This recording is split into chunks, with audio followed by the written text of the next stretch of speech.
Jeri Warren is here with us, and Jeri, thank you so much for coming by. Boy, Thank appreciate you. it. Now, you do so many things. Of course, you're a professor at Mount Wachusett Community College. You're an actress. You've directed as well. All of those experiences, I would assume, probably show up in Show Don't Tell. They all do. And after teaching speech for 15 years, I was unhappy with what I saw out there for books. And I thought, I can do a better job, I can get to the point, and I can say it more succinctly and get students speaking like a pro. That is one thing about Show Don't Tell. I mean, it is very, very straightforward. Now, and was that something that you're saying that you felt from some of these other books, that they beat around the bush a little bit, took a little too long to get there? Exactly. They went on and on and on, and in today's audience, which is a sound bite audience, we truly need something that gets right to the point. We are conditioned to think, oh, this is going to be horrible, this is going to be bad, you better watch out, you might breathe. I actually had a teacher tell me that, and I was all dressed up as Marie Antoinette, and then I truly felt like I was facing the guillotine. Right. And I thought, well, I'll just read from my cards. So it became traumatic because I was told it would be. And as you were saying, Jeri, I mean, it's a skill, but it's something that people were kind of conditioned to be nervous about. And you even start off right at the very beginning of the book, and I think this is fascinating, about talking about how just saying our name, just going out there and saying your name to a crowd of people or a room full of people is something that a lot of people, it intimidates them. Turn off your cell phone, turn off all mobile devices, and say your name, tell me where you're from, and tell me where you see yourself in 5 years. And that's their first speech. And very often I will hear people say, well, my name is Jeri Warren, and they make a question out of their name.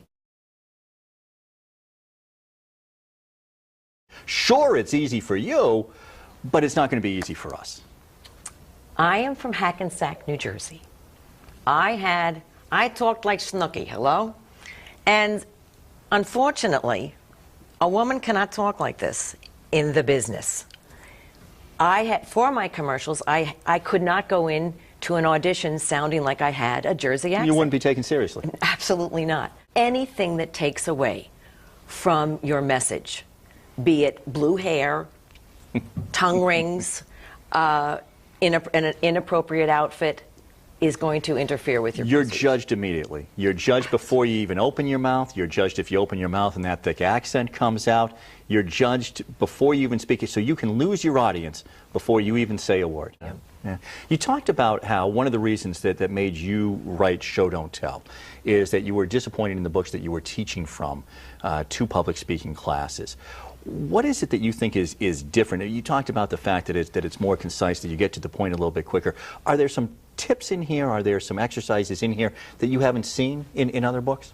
Absolutely, because they incorporate my dance background, my acting background. I got my master's at UCLA in theater, and my background as a public speaking teacher, and I've incorporated them all these exercises into one, because the bottom line is you are trying to present the best version of yourself.